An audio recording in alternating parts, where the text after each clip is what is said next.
Markets closed with a sigh, not a roar, and the real showdown may come with this week's inflation report. But here's where it gets controversial. Investors are betting on rate cuts, even as new trade and chip policy headlines muddy the waters. Here's what happened and why it matters.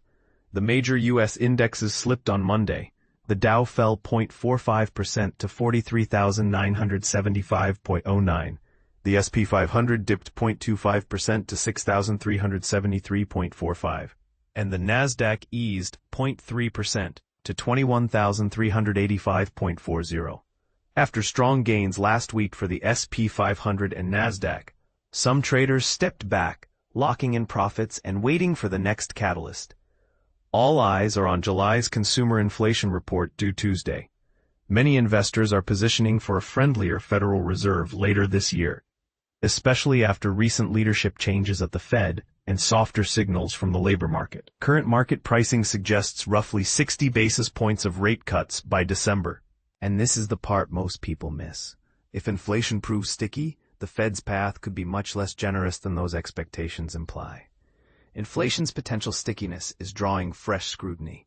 As Eric Thiel, Chief Investment Officer at Comerica Wealth Management, noted, tariff-related costs are increasingly showing up in consumer prices. Translation for newcomers: when tariffs raise the cost of imported goods, businesses often pass those costs along, keeping inflation elevated. For rate cuts to gain traction, investors want to see both cooler inflation and slower growth, a delicate balance that's tough to achieve. Semiconductors in the political crosshairs. Chip stocks were choppy all day. Nvidia and AMD both finished slightly lower, down 0.35% and 0.28%, respectively. The sector faced a jolt from policy news, according to a U.S. official. Leading semiconductor firms agreed to remit 15% of revenue from advanced chip sales to China back to the U.S. government. That's a striking development and potentially precedent-setting. Why it's a big deal? Analysts warn that such a levy could pressure profit margins and open the door for Washington to tax other strategic exports beyond semiconductors. Controversial take. Is this a clever way to balance national security with trade? Or a backdoor export tax that could ripple through American tech leadership? U.S. China trade pause extended.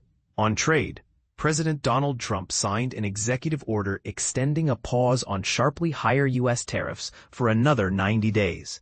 This keeps a previously negotiated U.S. China arrangement alive a bit longer, an agreement that included a framework for enabling certain semiconductor sales to China and is set to expire Tuesday. Trump publicly praised China's cooperation during talks, adding an element of détente to an otherwise tense policy landscape. Corporate movers and headlines. Micron Technology raised its guidance for fourth-quarter revenue and adjusted profit, riding strong AI-driven demand for memory chips. Shares jumped 4%. Beginner's note: AI applications require hefty memory bandwidth and capacity, which directly boosts demand for Micron's products. Intel rallied 3.5% after reports that CEO Lip Butan visited the White House on Monday, just a week after President Trump called for his removal. The visit adds intrigue to Intel's strategic position amid U.S. industrial policy and tech competition. But here's where it gets controversial. Will political pressure steer corporate leadership decisions in the semiconductor industry more broadly? TKO Group surged 10% after Paramount secured exclusive U.S. rights to distribute UFC events for 7 years in a deal worth roughly $7.7 billion. This underscores how premium live sports, especially combat sports with devoted fan bases, remain crown jewels for media and streaming platforms seeking must-watch content. Strategists sharpen their pencils. Citigroup and UBS Global Research joined peers in lifting their year-end targets for the S&P 500, reflecting resilience in earnings and momentum in AI and tech. Still, with valuations elevated, the inflation print could become a make-or-break moment for these upbeat calls. Market internals and volume.